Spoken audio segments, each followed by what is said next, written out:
Welcome to Your Trust Stack, a podcast by GGWP, where I talk to operators, engineers, and policy leaders about how trust and safety works in practice.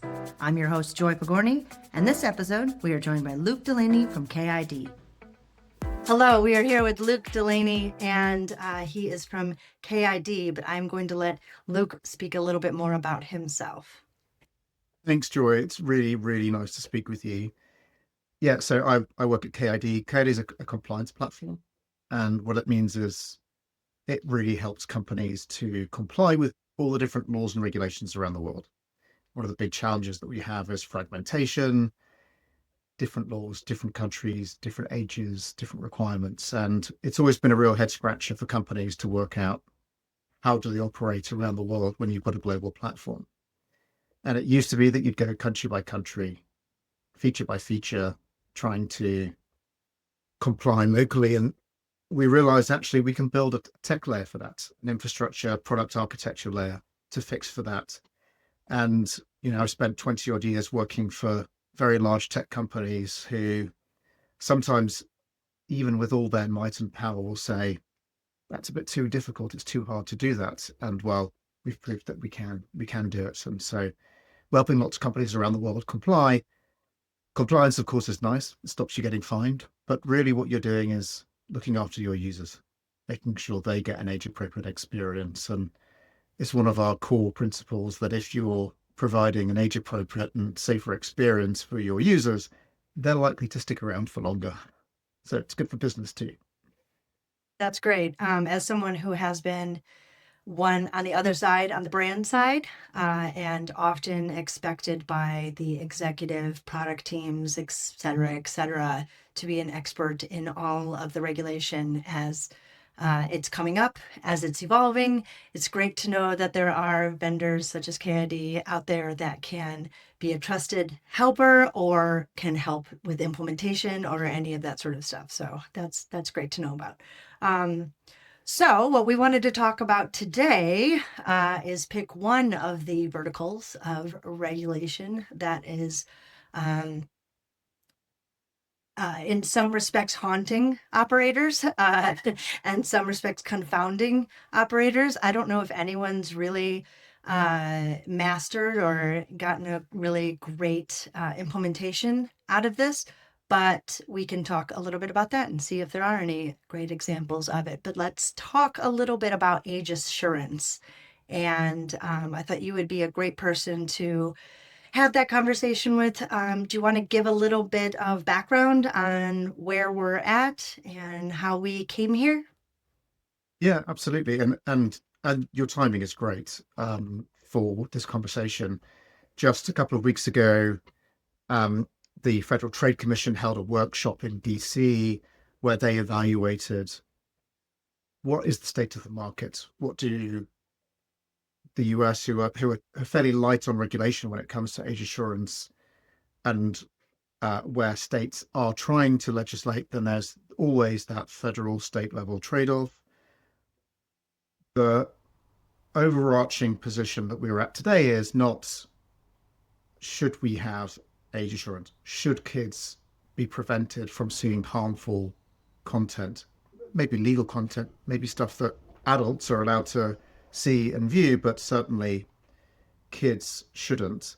The question of if has passed. We've had that tipping point, and that was really clear even at the FTC workshop.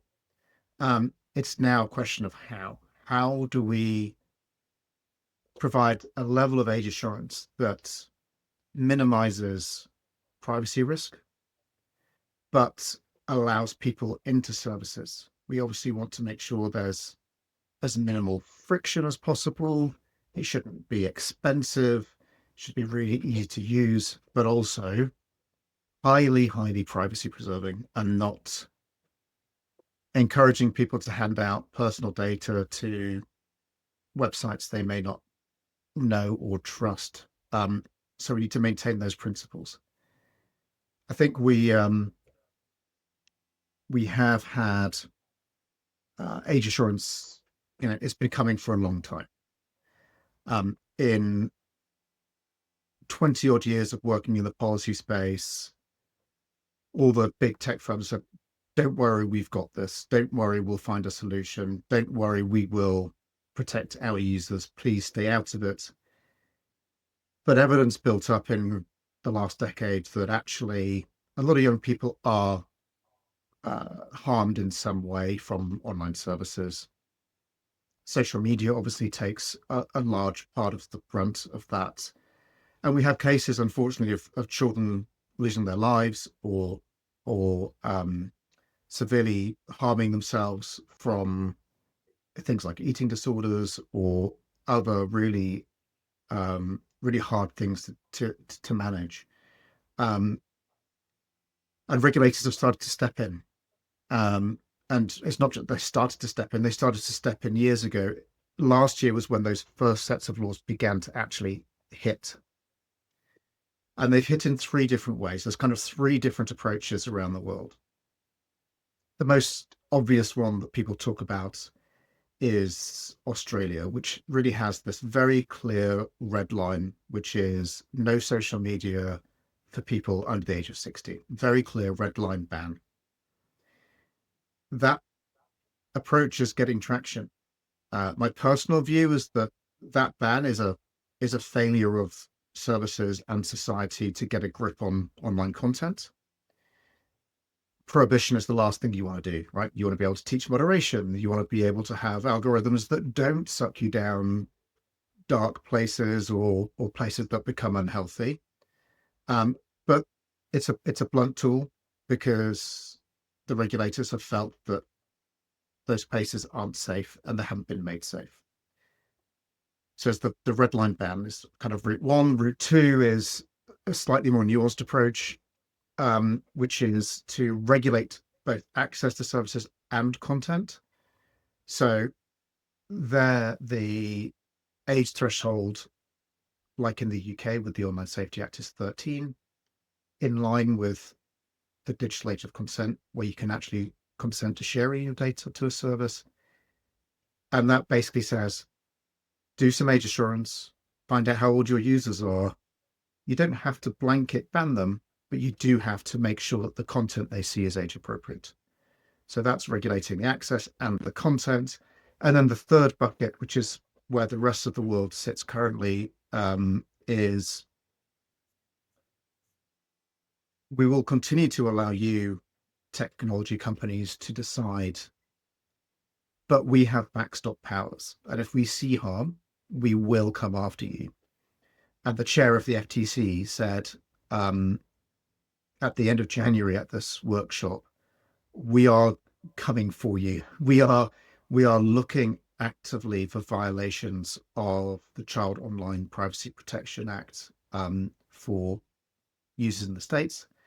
And so we're seeing even hyper casual mobile games are putting in age checks, verified parental consent flows, things like that for the US market, because where there is obviously fundamental rights in the States to freedom of speech and freedom of access and those things, there are limits. It doesn't mean that kids should be able to access things and potentially harm themselves. So those three approaches actually all conclude with you need to have some kind of age assurance, keep kids away from harmful content. And if you're having younger users likely to access your service, then put some kind of parental controls in or parental consent flows as well. And I have been doing online safety for kids and family brands for decades now. And I think one of the points of confusion around specifically the American regulation of COPPA, the Children's Online Privacy and Protection Act, is that it is a safety bill. And it is not a safety bill, it is a privacy bill. And the main tenet of that regulation is to stop nefarious marketers and advertisers and that sort of thing from being able to capture information and privacy data around children's content. And over the last 20 years or more, that law has been refined and updated and things have been added to it. But because that is the core of the regulation, I think that's where you're seeing, specifically in the United States, where there's a lot of states coming in and tacking on extra regulatory add-ons, if you will, Yeah, to bolster the more safety aspects of that, or make a larger privacy moment for that. So the age assurance is definitely a privacy issue, but it's a privacy issue because of the safety concerns that are there. And so I think the age assurance laws that are coming out are in response to COPPA being the golden rule for so many years and so many other countries using that as the baseline, and it just not having the meat that it needed to be able to protect the users where it needed to. And it's interesting to me that the regulators felt that they had to step in with such a bold uh, uh, tactic, such as requiring you have to be 16 years old and that sort of thing. But I think that's from the fact that the self regulatory default that was there for many of the brands just wasn't being achieved for whatever reason, whether it was scale and volume, whether it was inability to be able to execute on the needs that the regulators saw as the priority, or whether it was just they saw profits as a more important goal that they were trying to get to. I have been at a couple different brands who said, "Hey, we're not going to invest the money into that. We're just going to wait and see if we get fined. Maybe pay that off because that sounds cheaper than actually following the law." So I feel like the reason why the regulation is coming out is because it hasn't been met by the industry in a uniform way, and so the regulators felt that they had to come in a little bit harder than maybe the average person feels that they should be. yeah, I think you're right. With the kind of there's a confluence of factors, which is we're fed up. Parents, families, society at large have said, actually enough is enough. Regulators, of course, respond to public demand. We also have technology actually, which has improved dramatically over just the last few years, even when it comes to things like facial age estimation becoming more accurate, better privacy, and in turn becoming really cheap. You can actually, you can do it for fractions of a cent at scale, and KID has been part of driving that access to affordable age assurance. Um, which kind of means there's no more excuses, right?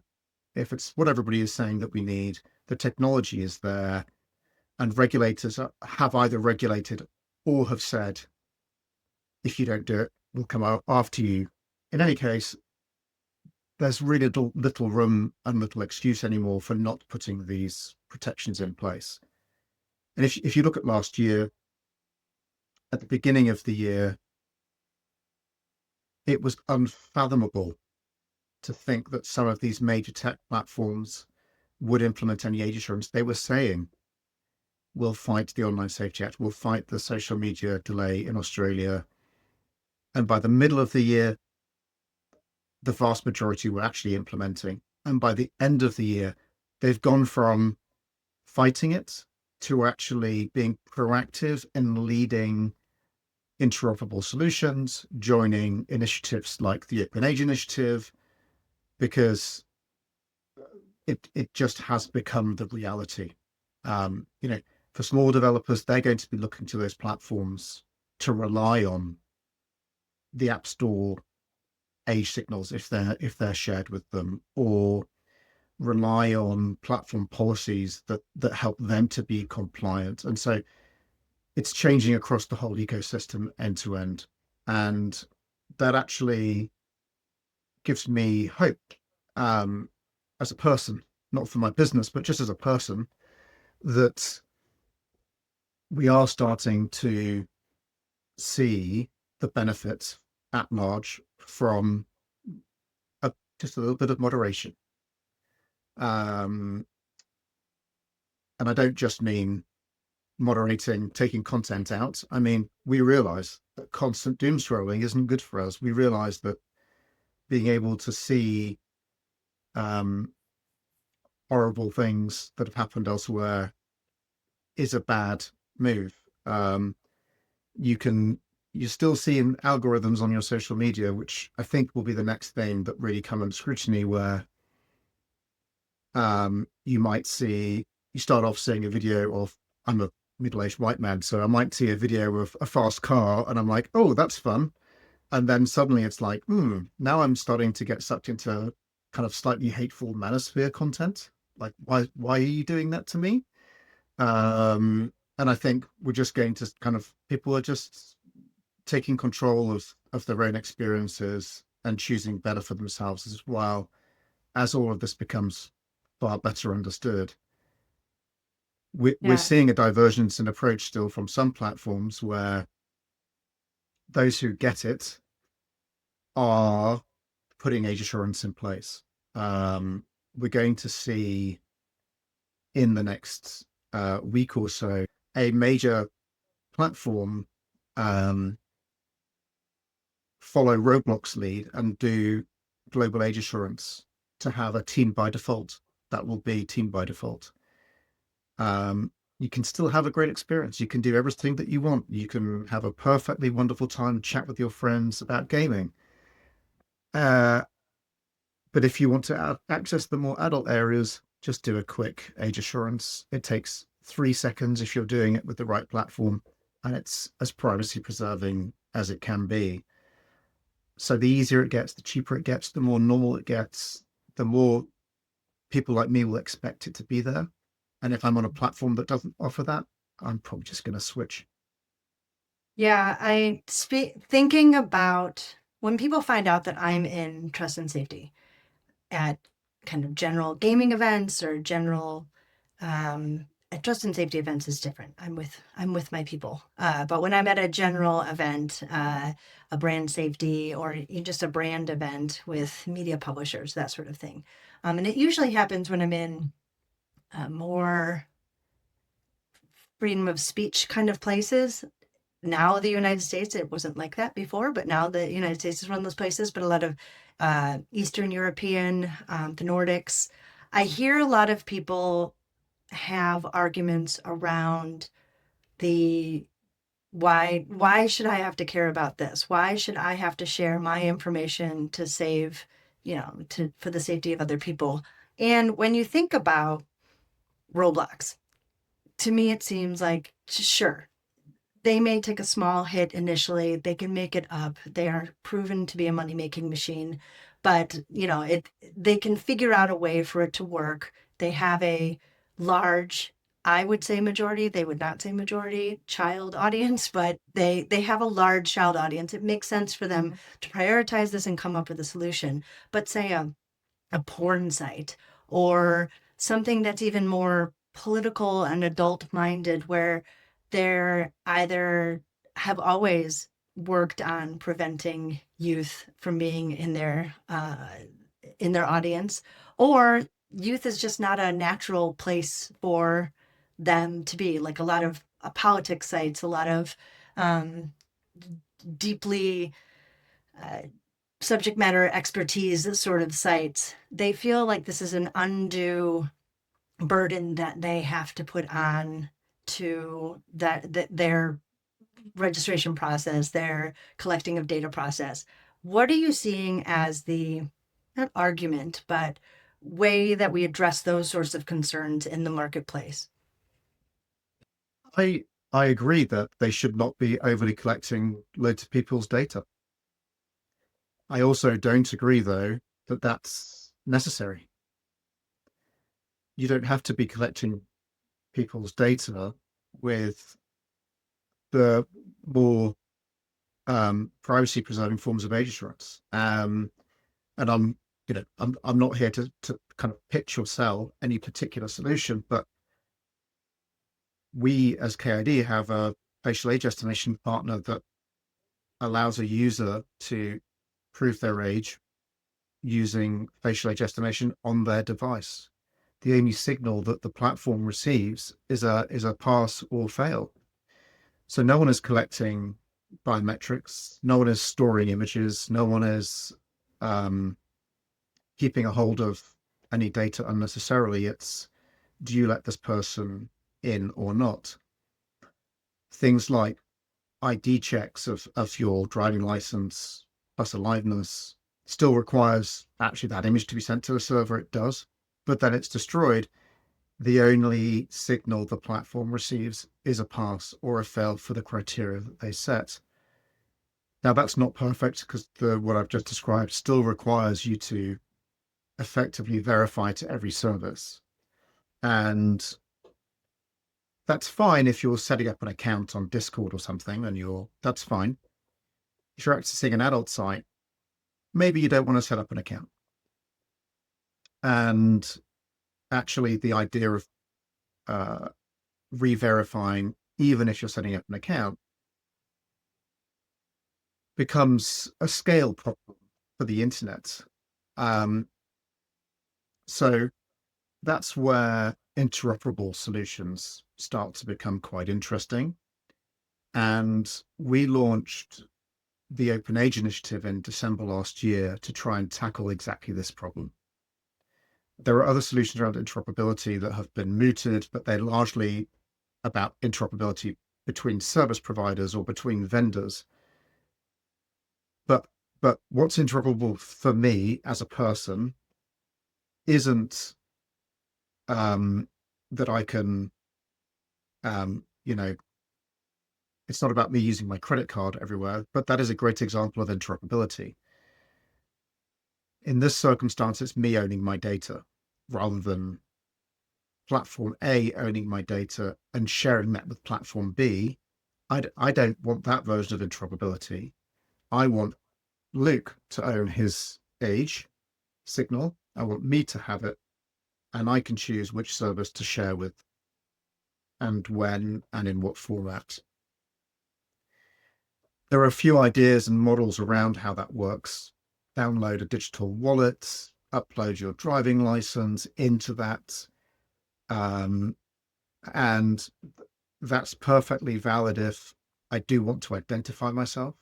So if I'm engaging with a bank or a tax service or something that requires some know your customer obligation, great. But that again isn't the solution that's best for accessing something effectively anonymously. The French government, and now followed by the Italians, have a principle around this, which is double-blind architecture. And I think the simplest way for me to articulate that is that the platform that you're trying to access doesn't know who you are, and the age checking system doesn't know where you're going. So there's no traceability between the two. So I can go to an adult website, I can use something to prove my age, but the system that proved my age doesn't know that I'm going to an adult site. And the adult site doesn't know that I proved my age using my driver's license or what, all of that information. And the layer that we've that the Open Age Initiative has launched is that I can go and do that initial age verification anywhere. Maybe it's accessing Snap in Australia, maybe it's accessing an adult site in France, but I do that initial age verification using one of the recognized methods. It could be a certified facial age estimation, or it could be using my ID. But that happens in a discrete single process that doesn't share that to anybody, but allows me to store that as an age key. It's a pass key system, just the same as when you're logging into, you might log into your news site using your Google account. You might log into anything online these days. Typically, it's asking you to use a pass key because it's linked to you. Mine's linked to my thumbprint on my keyboard or whatever. But effectively, I then own my age signal. It's stored for me in my password manager. So it means that I'm back in control. And there are other benefits to that. Um, so I can go to an adult site, I can prove my age. The adult site says will recognize age keys that show that a user is above age X, 21 if they're using facial age estimation, or will accept age 18 if it's been used doing a bank or a hard ID. So the service recognizing those age keys still gets to filter out what do they recognize, what do they accept, but they still only receive a pass or fail. This age key, which is on this device, is meeting the criteria that we set for our service. Um, I remember when the single sign-on uh, took over every site, when all of yeah, a sudden it was Google and Facebook, and that all of a sudden became the register part of the registration flow that you saw on every site. Do you think it's a marketing thing that we need to figure out how to get the average person to understand what's happening? Because with the news cycle and the tenor of the news being where it's at, the incendiary, very the sky is falling sort of news stories are the ones that hit. This is, I think it's very interesting, but the average person is, this is going to be a little bit above the head of a lot of the average people who are going on there. So is it just a like does the adult industry need to kind of embrace this and come up with a good marketing campaign for that this is safe and this is good and don't worry about it? Or what do you think is going to be the threshold that we need to go over to make this happen? Because again, we have had these solutions for years and years and years. They just haven't been adopted. And I've yeah. been with the identity community and like talked to a lot of them, but a lot of that stuff is again a lot way too wonky, way too technical, way too over the head for most people. Like the average person has to be able to adopt this and trust this. What do you think it's Yeah. going to take for that to happen? The so there are different parts of the internet that are starting already to use this. So adult sites in France where double blind is required, in Italy where it's required, are already adopting age keys, and there are millions of users a month already. It is already moving further downstream to more mainstream services as well. And it starts when the regulation kicks in. So in Brazil, for example, we have age requirements for accessing loot boxes and things coming in March. Um, there's a service that is going to have age assurance, and they communicate it to their users. This is coming in March, but you could create an age queue already, and that drove hundreds of thousands of creations of age queues in Brazil ahead of when people can even actually use them at any scale there. So I think this year actually we're going to see a slow start as companies are implementing them, and then it's just going to kind of hockey stick that. And what's different now to a few years ago is yes, those technologies existed before, but they were still super expensive. To do an age check ranged from maybe $20 for a facial age estimation up to a couple of dollars for an ID check. That is now down to fractions of a cent. So it can work at the scale of the internet. And because you're not repeatedly charging all of those verifications and it's stored as an age key, again, privacy preserving goes back to the user, because who owns that data was a problem we haven't solved for, and making it reusable. So passkey, which a huge amount of thanks needs to go um to FIDO and the people who've actually made that standard work at scale as well. So again, it's that confluence of technology I was talking about earlier actually makes scale adoption possible. So I don't think that the barrier at the moment is users. The barrier is how quickly can the platforms that users depend on implement and roll this out. Because we see that when it is made available, users very, very quick to adopt. We had a platform in the UK that was complying with the Online Safety Act here, using KID's age assurance to allow users to enter more adult parts of their site. And this was before the Open Age Initiative was even announced. And we said, would you like to store this? Of course, it has to be voluntary, it has to be optional to users. Would you like to store this age key for the future? And the first wave was about, I think it was 67% of users said yes.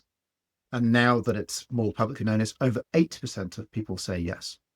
So the more places they have to go to use it, just the more ubiquitous it will be. It'll just be another part of your digital life. It is unfortunate that the the confluence of the moments in this conversation are happening at the same time, where we are restricting that some countries and some jurisdictions and regions are deciding to put explicit 16 or whatever age gating Yeah, when this technology is becoming more accessible to brands to be able to put there, because what's happening is that those two conversations are merging, and people, depending on how close they are to the conversation, are yeah, combining those arguments together and coming up with a yeah. decision for both of those conversations at the same time. But they are separate You know, conversations, with they separate are, reasoning, separate implementations, that sort of thing. and it's a very lively conversation in my household and with my friends, and um, we have kind of preteen kids who want to be on the internet. They want to have smartphones. They haven't, and they won't for as long as I can possibly resist.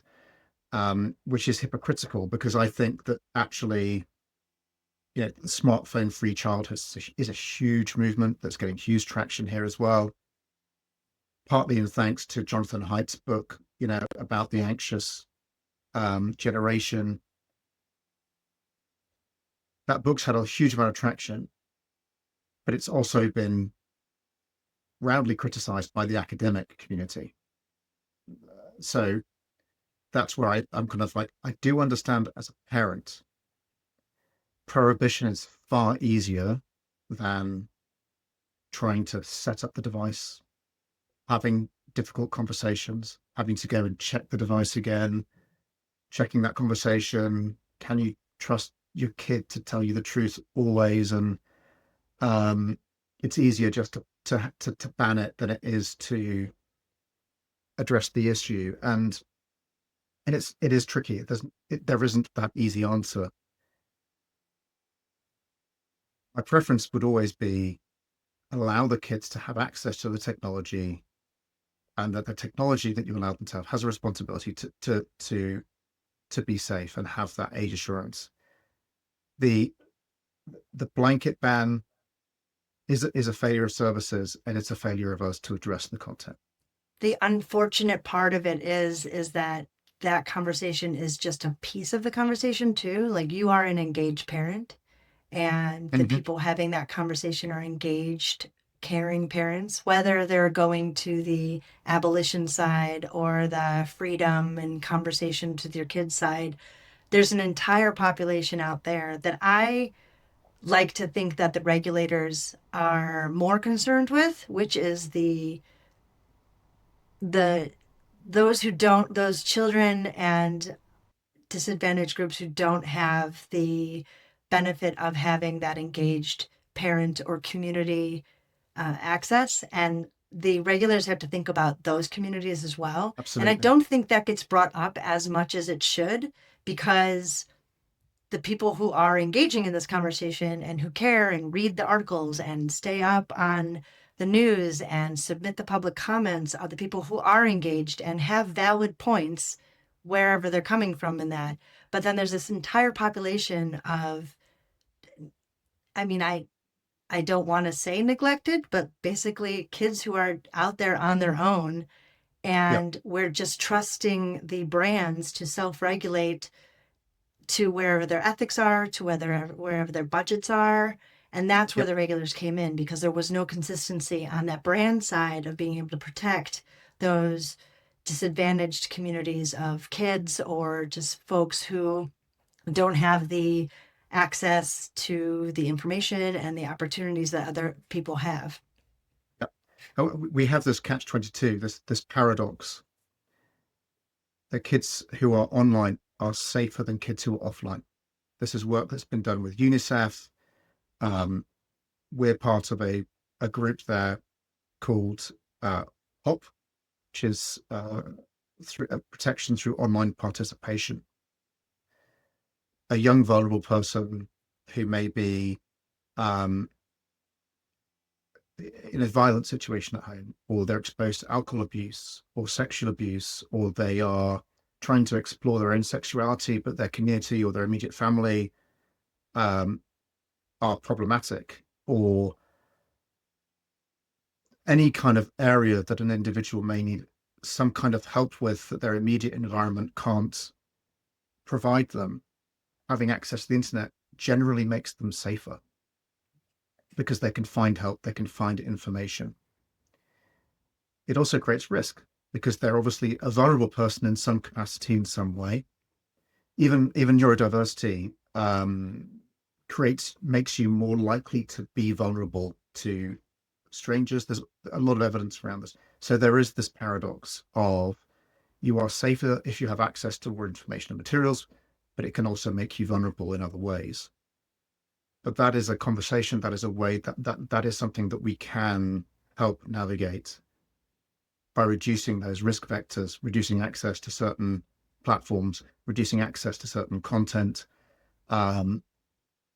whilst allowing them into the age appropriate spaces. And that's where, as a business, KID provides for everybody. If you need to block everybody with a technology that can allow you to do that, but we can also allow you to put people into certain groups. So the technology is there to allow that level of filtering, if you like. But as a dad, it's something I wrestle with every day, right? I want my kids to have the freedom to explore, but you want them to do so safely.